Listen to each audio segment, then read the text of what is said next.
So going into maybe a little bit more of your past, I would love to hear about some more of the stories that you've encountered throughout your coverage.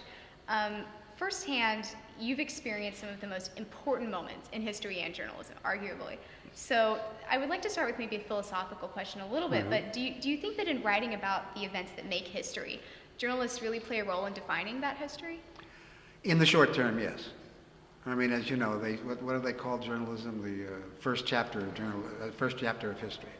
So yeah. Now, often, if you look, we don't have time to be in depth all the time. So you go with the first shot. You look at President Kennedy. The press really liked Kennedy. The public loved Kennedy. Most of the public, and yet, over the years, a lot of stories came out about Kennedy that were not so flattering. Camelot had a little tarnish on it. So yeah, we're just the first draft. That's what they call it. Journalism is the first draft of history. And so, but yeah, we play an important role not only in that, but more important, affecting the events of today and certain patterns or trends. People tend to like us when we're exposing corruption at City Hall, when we're exposing corrupt politicians, or the stuff you win Pulitzer Prizes for. But when we stick our noses into your business, you tend not to like it so much. So yeah, that's what I think we really, they call us the fourth estate.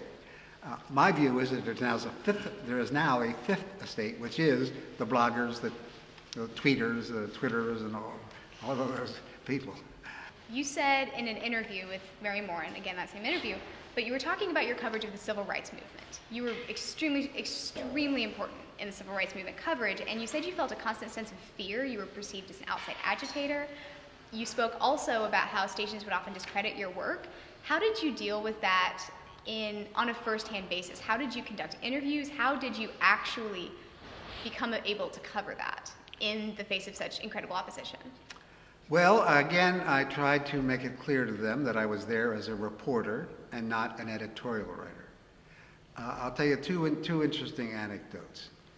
I always felt I was doing my job right when both sides complained. The white power structure said I was helping the outside agitators. The movement was saying I wasn't helping them. And I said, I'm not here to help you. I'm here to report on you. So afterwards, I covered Selma with its famous villain, Jim Clark.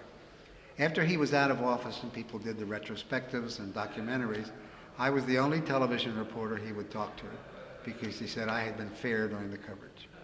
And then once in Washington, I was staying at a hotel where I had gone to a wedding, and after I checked in, as I was leaving, there was a black clerk behind the counter, and he looked up at me and he said, Mr. Valeriani, he said, I'd like to thank you for all you did for our people.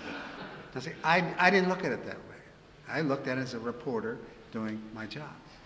I'm also going to ask you about another anecdote that apparently everybody asks you about, almost being killed in a raid, or not a raid, but like a demonstration. Nighttime demonstration. Marion, Alabama, right, in 1965. When you realized that gravity of opposition, what kept you going?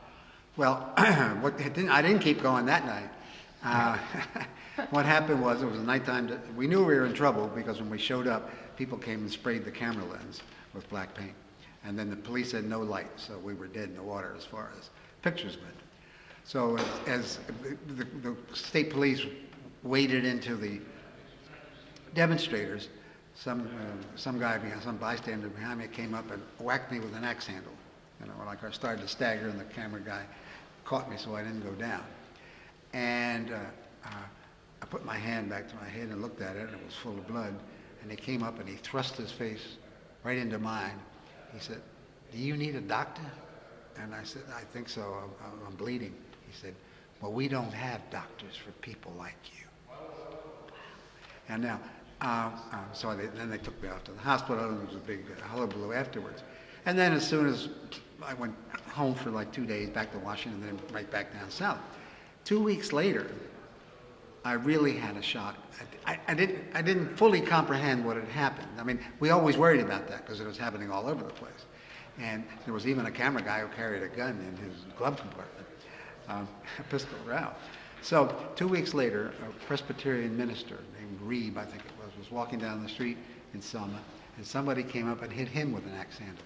except instead of swinging roundhouse, he came overhead, fractured his skull, and he died. And I thought, oh my God, if that guy had hit me overhead instead of roundhouse, I wouldn't be here today. Yeah, that could have been you, Mo. That could have been me. Yeah. Wow. But you kept going.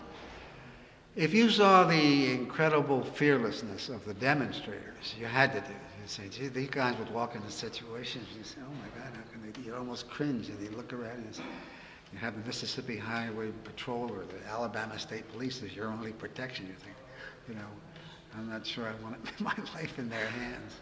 Felt a lot better when the National Guard came in. I'm sure it did. Wow. That's an incredibly inspiring story. Thank you for sharing that.